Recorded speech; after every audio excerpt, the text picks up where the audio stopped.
கன்னியாகுமரியில் தொடரும் கனிமவள கொள்ளையை தடுக்க நடவடிக்கை எடுப்பேன் என பாஜக வேட்பாளர் பொன் ராதாகிருஷ்ணன் உறுதியளித்துள்ளார். தக்கலை பகுதியில் பாஜகவினர் வாகன பேரணி நடத்தி பொன் ராதாகிருஷ்ணனுக்கு ஆதரவு திரட்டினர்.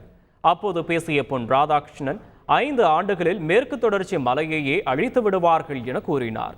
கனிம வளங்களை ஏற்றி செல்லும் லாரிகளால் ஏற்படும் விபத்துகளை பட்டியலிட்டும் புகைப்படத்தை காட்டியும் பொன் ராதாகிருஷ்ணன் பிரச்சாரம் மேற்கொண்டார்.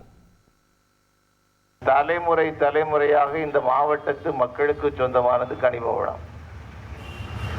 அதை அடிச்சுட்டு போறதுக்கு விடாதுங்க.